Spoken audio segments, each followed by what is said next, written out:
Am I the a-hole for not reimbursing my friend after telling her that she can't come on our trip? I really need some perspective here because I have multiple people telling me I'm the a-hole. My partner 30M and I 29F are planning a trip with two of our couple friends to a destination a 6-hour drive away. We booked a super nice Airbnb that was $2,000 per couple for 4 nights. We all paid a non-refundable deposit back in January for $1,000 per couple. We verified with everyone that they were okay with not getting that money back no matter what. We all paid the last $1,000 per couple as the trip is in a few days. For context, Anna 29F and Kyler 29M are pregnant with their first baby. Anna has multiple autoimmune diseases and other issues that have made her pregnancy extremely high risk. Morgan 27F and Danny 29M have a 2-year-old son who they were planning on bringing on the trip. The situation: Morgan just texted Anna and me to tell us that her son came down with severe hand, foot, and mouth disease, but asked if it was okay for them to still come and bring their son on the trip.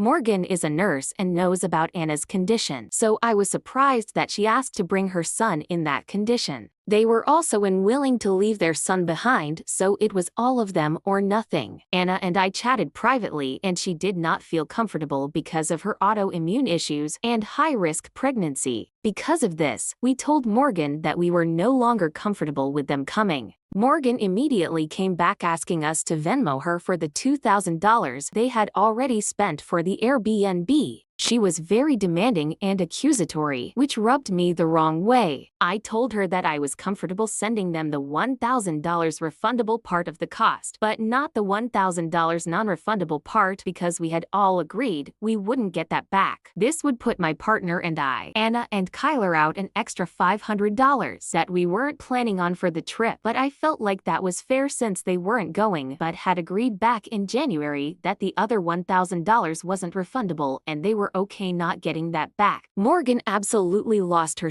and told us we were selfish and horrible friends. She accused us of being greedy and valuing money more than friendship. She said since we were the ones telling them they couldn't go, then we should pay them back for everything they had spent. I'm torn. On one hand, I get their frustration. On the other hand, I feel like this is part of the risk you take when traveling with children. I also do not have kids though, so I don't have the full perspective. For context, if it matters, we all make about the same amount of money, but Morgan and Danny have been struggling financially due to poor financial decisions and excessive debt. Should I just pay the full thing back to them to preserve the friendship? So am I the a-hole here? Here are the top comments. Not the a-hole. Science is the reason they cannot come. They have a sick and contagious family member. Even without anyone's autoimmune issue or any pregnancy, it would be 100% unreasonable for them to attend. Not the a-hole. Morgan knows it's wrong to bring a sick kid even if everyone else were relatively healthy. That's part of the cost of being a parent, losing deposits on things you can't do because your kid is sick.